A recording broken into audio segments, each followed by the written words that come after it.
Marcos 2, 12. Evangelho de Marcos, capítulo 2, versículo 12. Assim, e levantou-se e, tomando logo o leito, saiu em presença de todos, de sorte que todos se admiraram e glorificaram a Deus, dizendo: nunca tal vimos.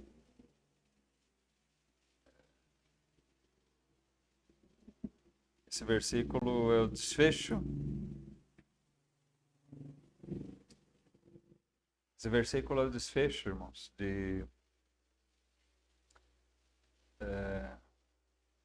da narração de um milagre. Jesus havia curado um homem paralítico.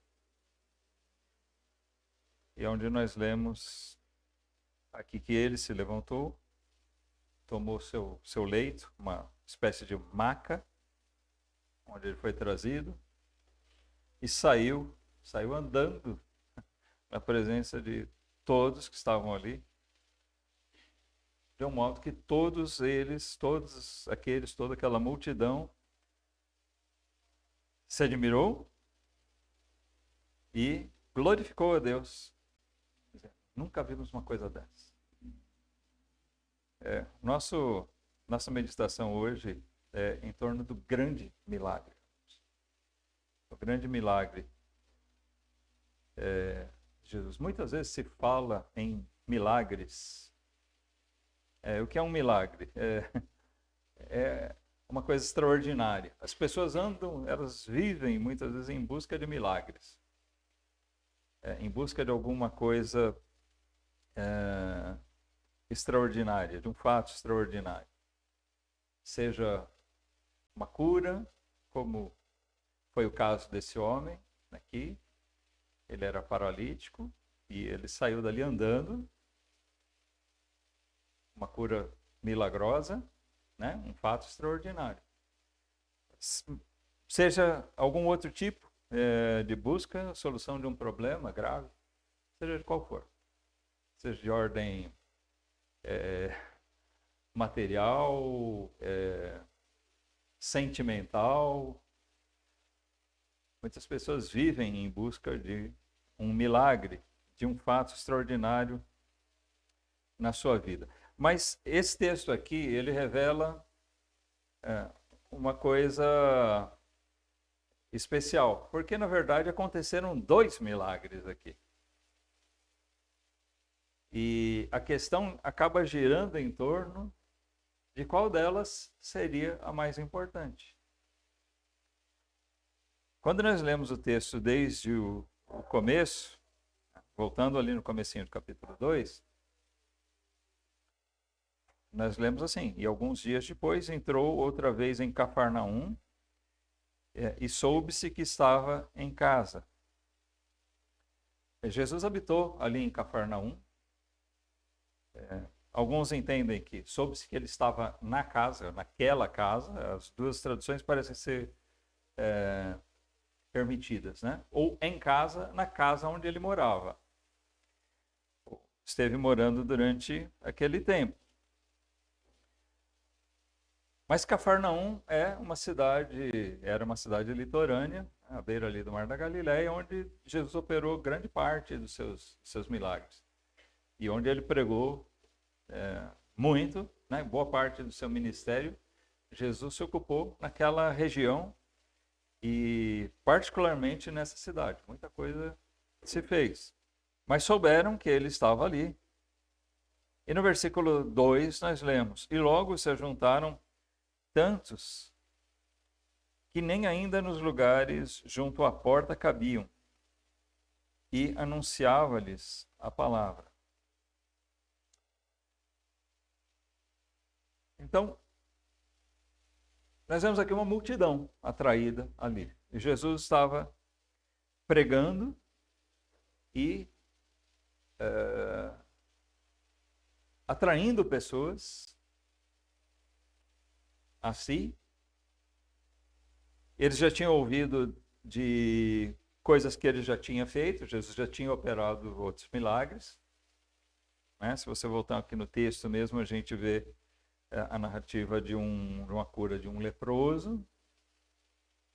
como eu disse para os juniores hoje, esses fatos aqui, né, é importante que a gente observe o seguinte, irmãos.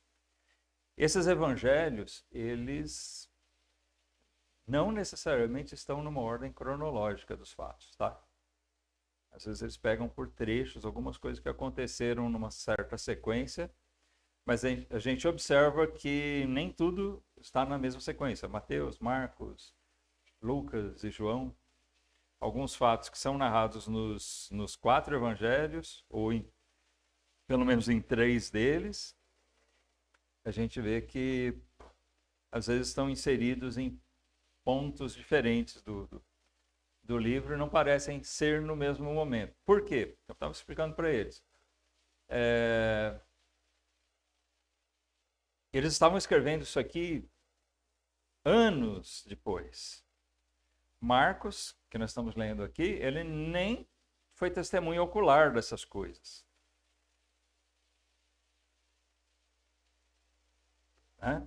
Acredita-se que Marcos tenha escrito isso aqui baseado nas memórias de quem? De quem? Não. Não. As memórias de quem? Marcos andou junto com quem? Pedro. Confundiu com Lucas. É que a gente falou mais de Lucas. Valeu a tentativa. É como Pedro, tá? Nem sempre a gente acerta. Mas Pedro estava sempre lá respondendo.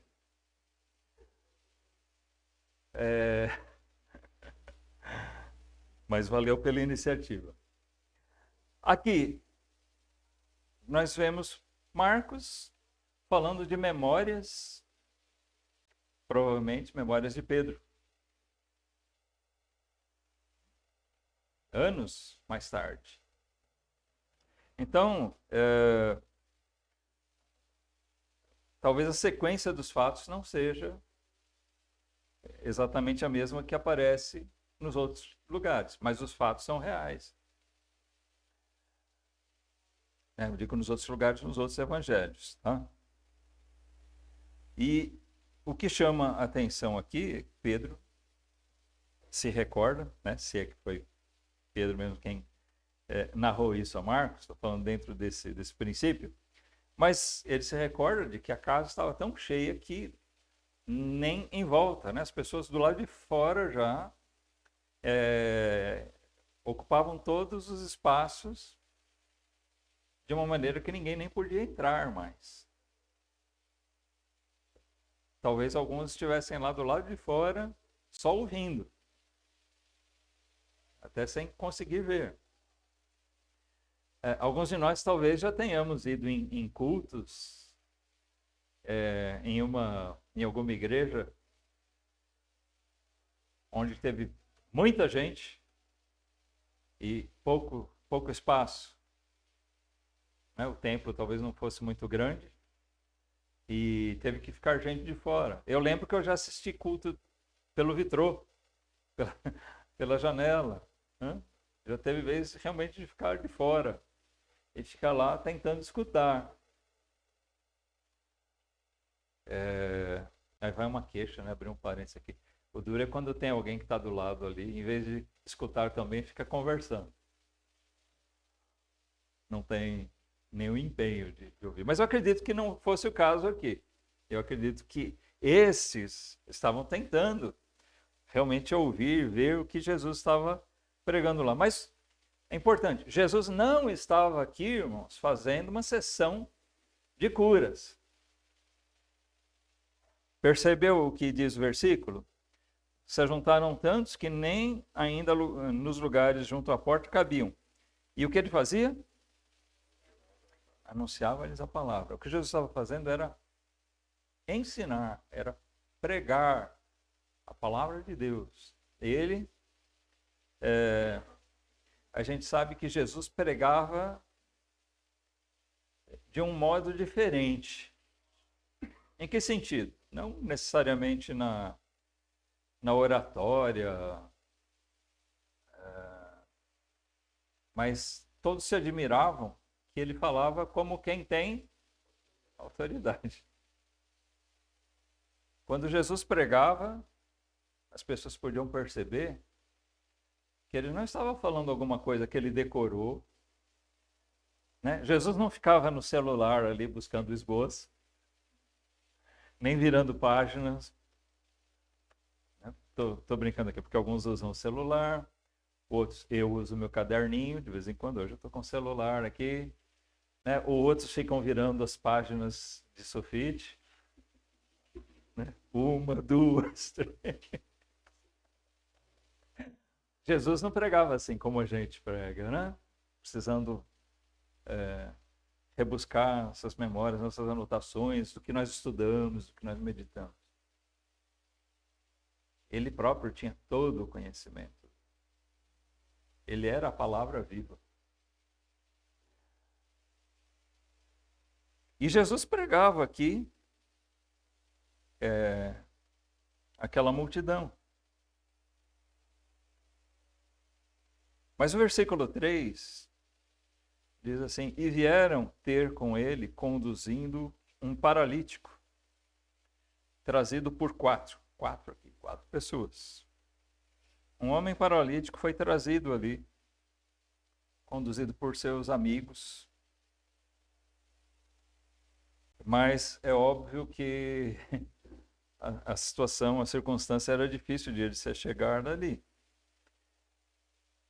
na presença de Cristo, né? Na presença de Jesus.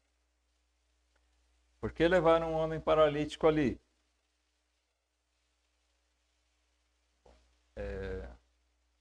Nós temos assim, conclusões meio óbvias com relação a isso. E nós vamos ver aqui ao longo do texto. No versículo 4, ele diz: e não podendo aproximar-se, aqueles homens, com aquele outro homem paralítico deitado numa maca, eles não podiam se aproximar dele, de Jesus, por causa da multidão. Descobriram o telhado onde estava e, fazendo um buraco, baixaram o leito em que jazia o paralítico. É bem interessante esse texto, irmãos, porque nós vemos o empenho que eles tiveram. Esses amigos que conduziram aquele homem, com certeza eram amigos dele.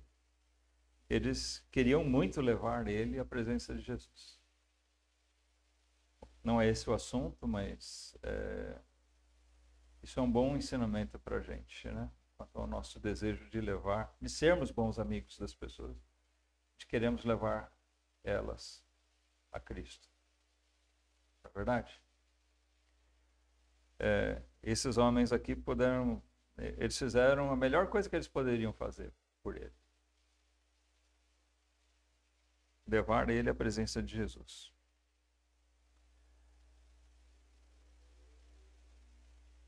Mas eles se depararam com dificuldades. Aqui eu vou abrir um outro parênteses, também não é o assunto principal, mas, sabe, eu lembro desse texto aqui, eu fico pensando, quando você tem, por algum motivo, o desejo de estar na presença de Cristo, nada te segura. Quando nós vemos os bancos, as cadeiras da igreja vazias, né? Vazios, a gente fica pensando, o que será que tem de tão importante, né? Quais problemas? Ou, se não foram problemas, é que é o X da questão. Por que tantas pessoas são tiradas da presença da palavra de Deus, né? Da presença de estar ali para cultuar a Deus?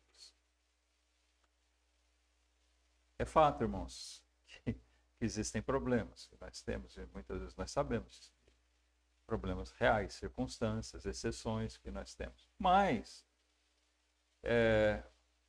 mesmo os crentes, eles têm uma propensão muito grande a se acostumarem, a acomodarem, a não dar tanta importância de estar ali, naquele momento especial, de cultuar a Deus.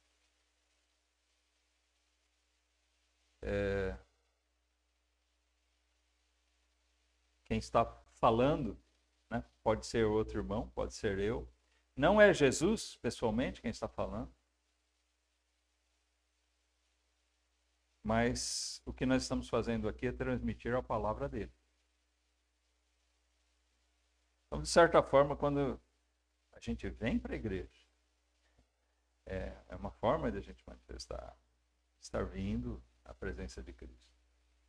Nós estamos vendo aqui homens de fé que fizeram de tudo para estar na presença de Cristo e de levar aquele amigo ali. Quem dera nós tivéssemos sempre o mesmo empenho e criatividade para fazer isso, não é verdade? Tomara que a gente tenha esse empenho, essa dedicação. O que a gente vê deles é que houve um esforço muito grande. Eles consideravam que era muito importante aquilo. Eles desejaram muito estar na presença de Cristo. Talvez eles tenham ficado frustrados. Imagina se fosse uma pessoa que não tivesse muito interesse, vai. Vamos supor que o paralítico falou: olha, eu ouvi falar que aquele Jesus está pregando lá naquela casa em Cafarnaum. Me levem lá. E eles, obrigados por ele, né, por consideração, levassem. Aí eles chegassem lá, tivesse aquela multidão. Seria muito fácil eles darem uma desculpa qualquer, né? Falar: o paralítico, meu amigo, olha, infelizmente não vai dar, né? Você viu como é que tá isso aqui? O negócio é a gente voltar para casa. A gente vem outro dia. Porque é muito fácil a gente criar desculpas. É muito fácil a gente ter a criatividade para arrumar desculpas. E eles poderiam ter feito isso. Mas eles usaram a criatividade para outra coisa. Vamos achar um caminho para fazer isso. Vamos dar um jeito. E é interessante o que eles fizeram. Eles deram um jeito de subir na casa e destelhar uma parte, descobrir ali, para fazer um buraco de uma maneira que eles pudessem descer. Vocês já imaginaram, a gente está num determinado lugar, né, no meio de um culto, e de repente a gente começa a ouvir barulho. Aqui não, porque a laje não tem jeito, né? Mas de repente a gente ouve o barulho de alguém em cima e começam a abrir ali. Talvez nós pensássemos: o que esses malucos estão fazendo ali em cima? Mas eles abriram aquele espaço e desceram o leito, a maca, a cama, né, como queira, com aquele homem diante de Jesus. Imagino que Jesus estivesse no centro da casa, né, do cômodo. As casas não eram como as nossas, com aquelas divisões de alvenaria e tal. Mas deveria ser um lugar mais ou menos amplo. E ali eles puderam ver aqueles homens descendo o paralítico no leito, provavelmente por cordas, né? E desceram ele até ali no meio, junto de Jesus.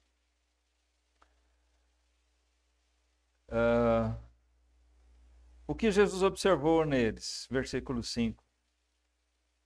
Jesus, vendo a fé deles, disse ao paralítico: filho, perdoados estão os teus pecados. Jesus viu que o que levou eles a fazer aquilo foi a fé. Eles creram realmente que Jesus poderia fazer alguma coisa por aquele homem. Como eu disse agora há pouco, tudo leva a gente a crer que sim, eles esperavam que Jesus curasse aquele homem. Não é verdade? É mais ou menos óbvio a gente entender isso. Mas vendo a fé deles, é interessante que Jesus não se pôs prontamente a curar ele fisicamente, do mal físico que ele tinha, que impedia que ele andasse. Mas Jesus curou aquele homem de um mal maior. Amém? O mal do pecado. Mediante a fé, ele concedeu ali, pela graça de Deus, a salvação, o perdão àquele homem. Assim como nós lemos lá em Efésios, a graça de Deus se dá mediante a fé.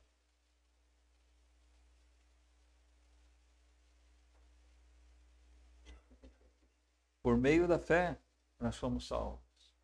Por meio da fé, esse homem foi perdoado.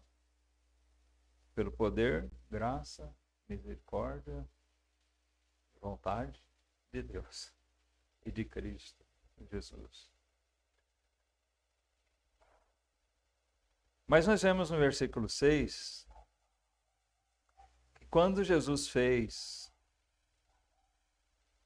isso, e eu vou chamar o que Jesus fez a esse homem nesse momento de um milagre, porque o perdão dos pecados é exatamente isso, é um milagre.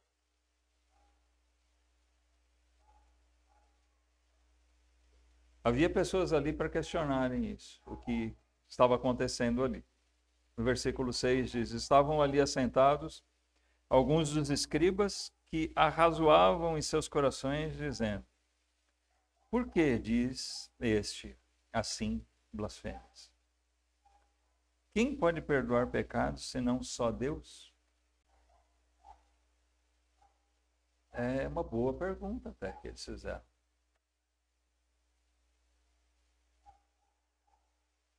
Os fariseus, os escribas, eles eram pessoas muito dadas a arrazoar.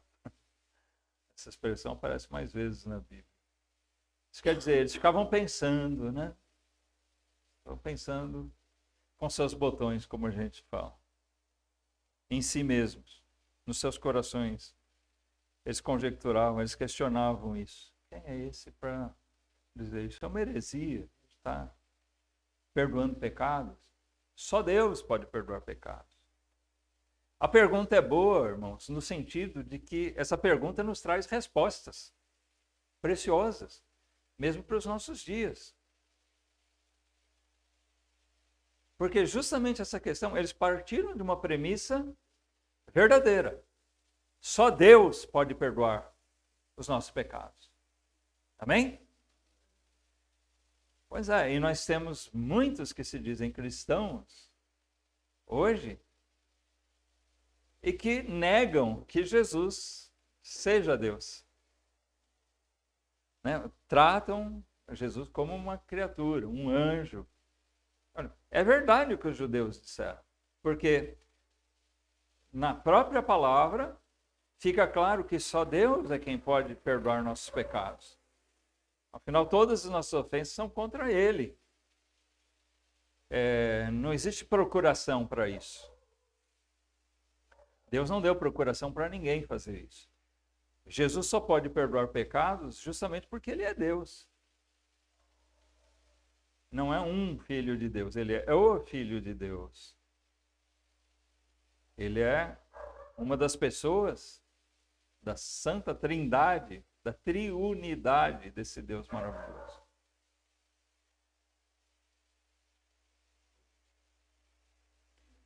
De uma maneira que não era uma blasfêmia o que estava acontecendo ali. Não era uma blasfêmia. Era um milagre mesmo. Jesus disse: filho, perdoados estão os teus pecados. Ele disse isso com autoridade para fazer. Ele tinha autoridade para perdoar. Mas aqueles homens viam nisso um motivo para questionar. Jesus tinha dado àquele homem uma coisa talvez diferente do que ele foi lá procurar. Mas ele podia dar aquilo, tanto uma coisa quanto outra. Se aquele homem foi em busca de ser curado da sua paralisia, Jesus podia fazer isso sim. Mas ele encontrou, né, alguma coisa preparada por Deus para ele naquele dia que era muito mais importante. De fato, tem pessoas que vêm, que buscam a Jesus por outros interesses. Eu espero que essa pregação possa chegar a pessoas assim. Pessoas que buscam a Jesus por algum outro motivo, porque estão atrás da solução de algum problema muito grave na sua vida, talvez. Como eu disse, seja ele de que tipo for. Saúde, material, financeiro. Mas muitos que vieram em busca dessas coisas tiveram a mesma sorte, né? Não sorte, azar. Tiveram a mesma sorte, a mesma bem-aventurança de encontrar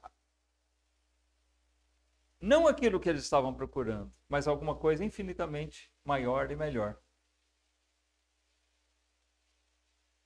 Tem até pessoas que já vieram à igreja atraídas por outras coisas, que nem eram necessidades, era intento do seu coração, se é que vocês me entendem. Mas chegaram ali e encontraram uma coisa, uma joia muito maior. Encontraram o perdão de Deus.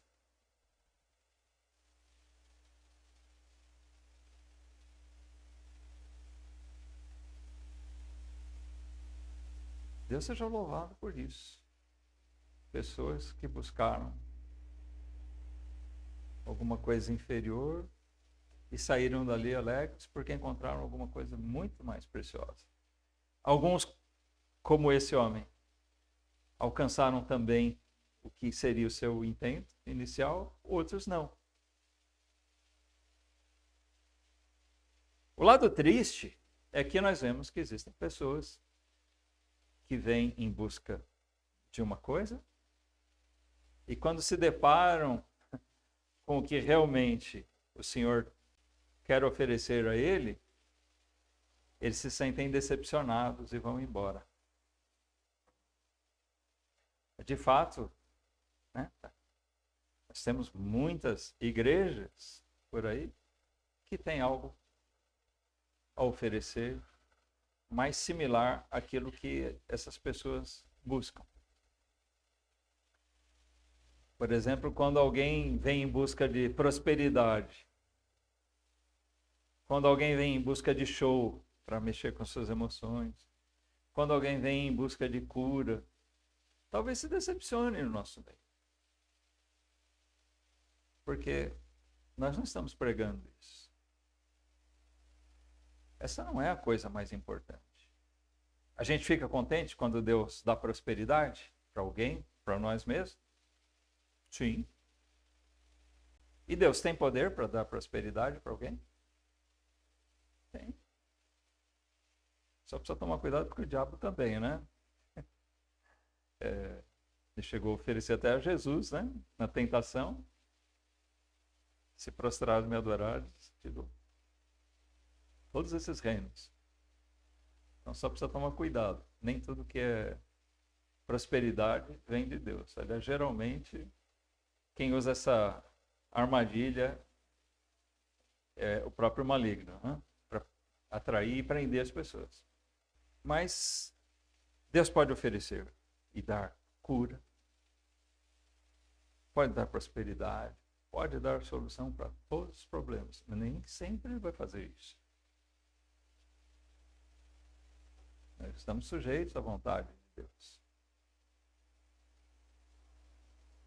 É maravilhoso quando alguém que talvez não seja concedido a ele isso, e a Deus, né? Deus diz a ele, como disse a Paulo, a minha graça te basta, e ele sai contente. Nós temos o caso aqui de um homem que recebeu, sim, o perdão, a salvação e recebeu a cura.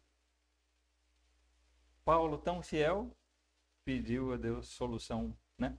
Uma cura para um problema, o espinho na carne, e Deus disse para ele, não. Ele pediu outra vez, Deus negou. E ele pediu outra vez, e Deus disse para ele o quê? Não me importune mais. A minha graça te basta. Paulo já tinha o maior milagre feito na vida dele.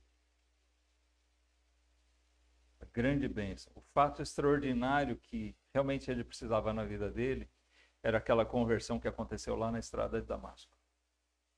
Era isso que ele precisava. Por isso, Deus disse para ele, a minha graça te basta.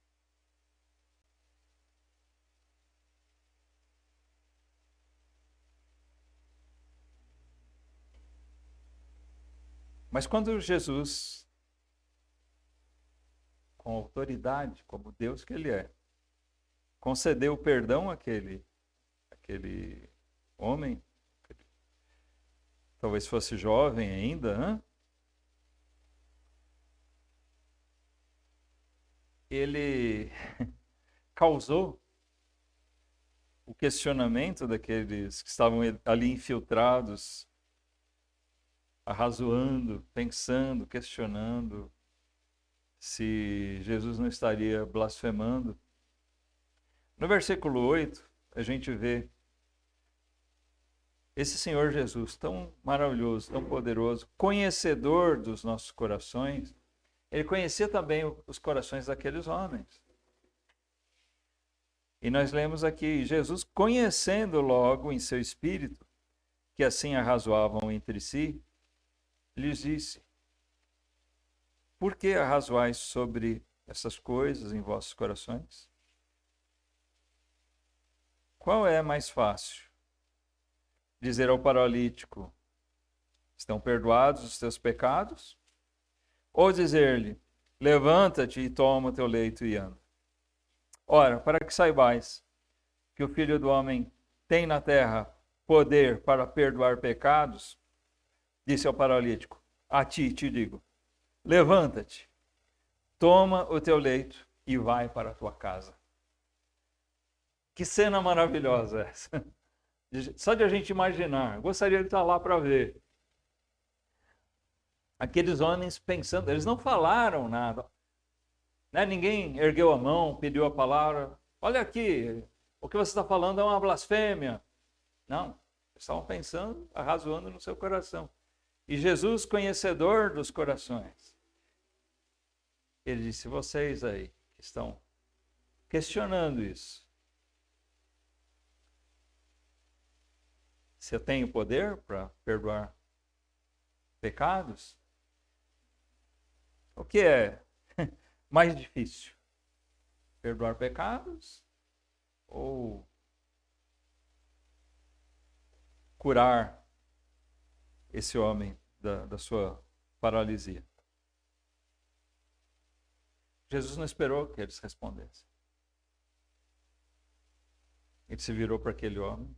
Agora eu não estou mais falando com vocês, agora estou falando com ele. A ti te digo. Levanta, pega teu leito e vai. Sai andando daqui. Para todo mundo ver. Todo mundo se espantou, né? O nosso versículo inicial, na verdade, é o versículo final desse episódio. Porque todos ficaram admirados e glorificaram a Deus. Por quê? Pelo que eles tinham visto. Porque um homem paralítico levantou, pegou sua cama e foi embora. Não era mais paralítico.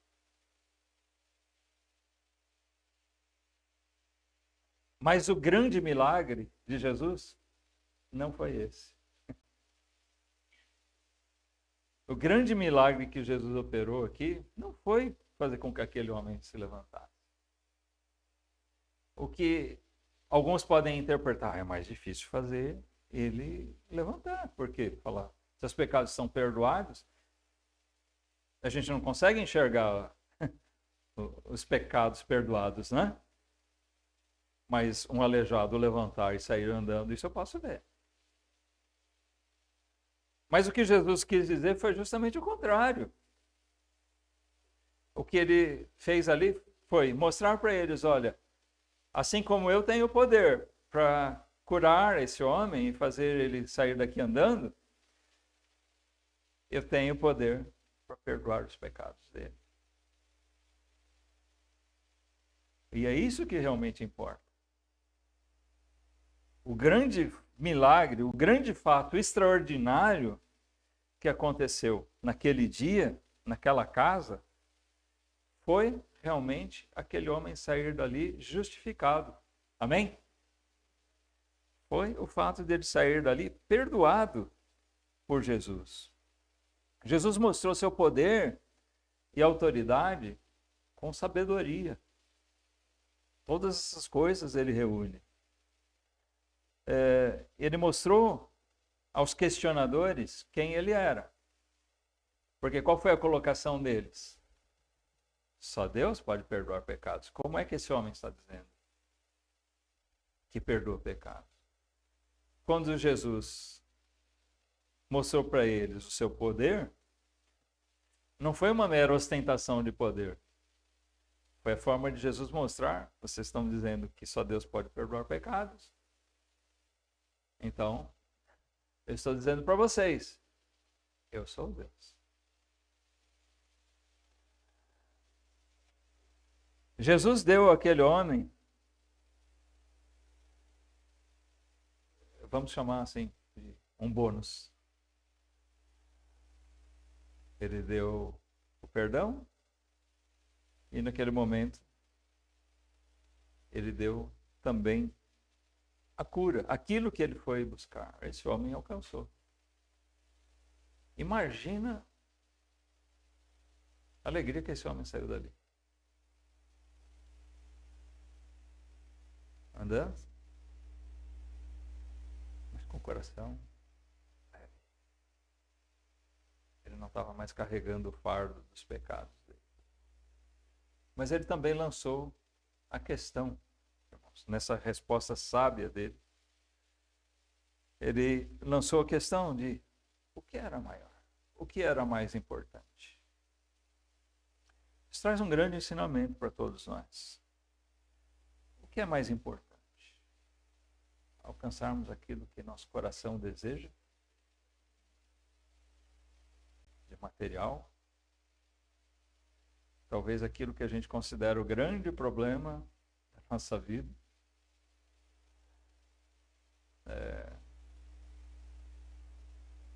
ou realmente as coisas espirituais são mais importantes?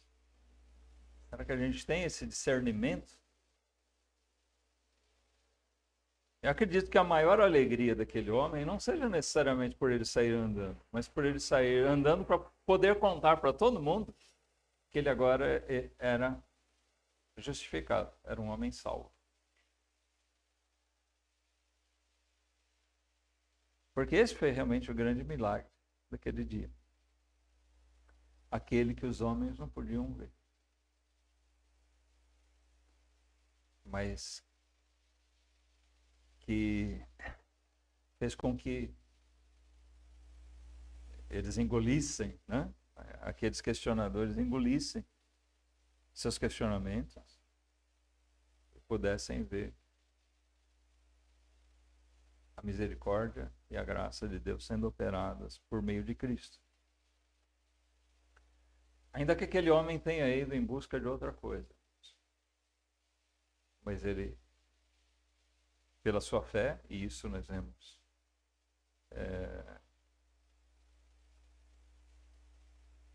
que foi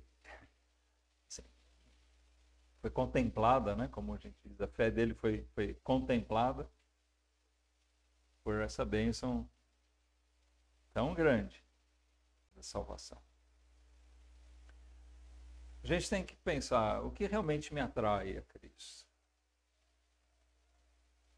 Eu realmente gostaria de estar pregando isso hoje para pessoas que estivessem vindo, né, também a nós, mas está pregando isso para pessoas que ainda estão sem Cristo, sem perdão.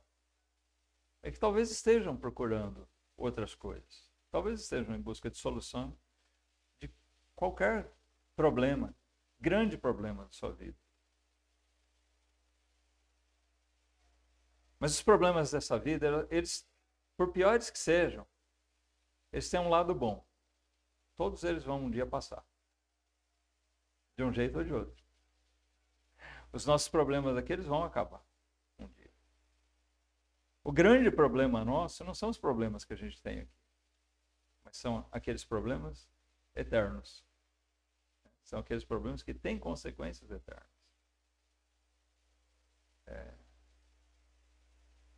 E que muitas pessoas estão cegas, estão olhando só para as coisas que são manifestas aqui.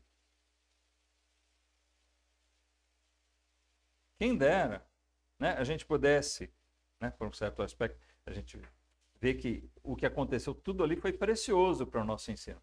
Mas, visto por um certo aspecto, quem dera que a gente pudesse ler esse versículo 12 aqui, sem que tivesse a necessidade desse episódio aqui do versículo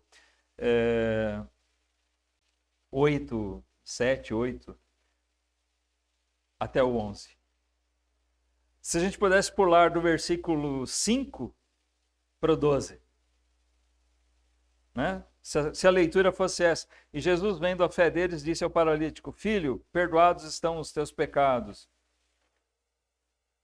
E a gente pulasse aqui, levantou-se, tomando o leito, saiu em presença de todos, de sorte que todos se admiraram e glorificaram a Deus. Principalmente a gente poderia pegar até já do meio do versículo 12, né? Quando Jesus disse, teus pecados são perdoados, que todos se admirassem e glorificassem a Deus já por aquilo. Mas existe uma tendência humana de só glorificar a Deus por aquilo que ele pode ver. Pelo que é palpável, pelas coisas que afetam nossa vida aqui. Essa nossa vida aqui não é nada. Porque nós temos, diante de nós temos uma eternidade. Seja ela na condenação eterna, seja ela a vida eterna. Então isso realmente é o que é importante. Por isso, quando nós dissemos aqui, olha, nós nesse texto nós vamos meditar sobre o grande milagre. Qual é o grande milagre aqui? Qual é o grande fato extraordinário? Não é aquele pelos quais as pessoas se espantaram. Da mesma maneira, né, se espantaram, se admiraram por ele se levantar. Da mesma maneira, nós não devemos ver como os grandes fatos na nossa vida as coisas que afetam, né, que Deus faz por nós, para nós, em nós, as coisas que para essa vida, sabe? Se Deus te der um ótimo emprego, por exemplo, uma casa maravilhosa, puxa, é a casa dos meus sonhos, Deus me deu, Deus pode dar, né? Aí você vai engrandecer a Deus? Esse é o grande milagre que Deus fez na tua vida?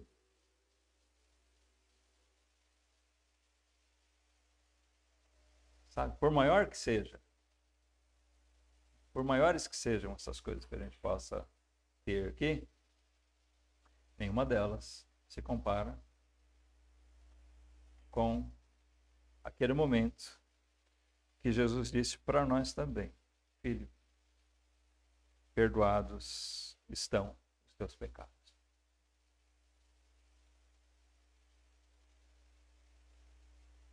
Se você já é um salvo, será que você lembra do momento que você sentiu isso? É lógico que a gente não ouviu vozes, né? Se você ouviu vozes, cuidado. Mas de uma certa maneira, espiritualmente a gente ouviu, a gente sabe, né? A gente sente. Aquele momento maravilhoso que a gente realmente foi levado à compreensão do amor de Deus e do poder de Cristo de dar solução para o grande problema da nossa alma. fato extraordinário que nós precisávamos. Era esse. Problemas nós vamos ter. Tribulações não vão faltar. Não. Nós vamos viver aqui debaixo de muita tribulação, talvez. Mas o que é isso? Você tem o perdão dado por Cristo e você tem uma eternidade com. Você tem o. Se eu posso dizer, eu tenho o privilégio de poder dizer: o Senhor está comigo. Ele é o meu Salvador. Ele é o Senhor da minha vida. Esse, irmãos, é o grande milagre que a gente precisava. E bem-aventurado é aquele que entende isso e que se alegra por essas coisas, que glorifica a Deus por isso. Amém?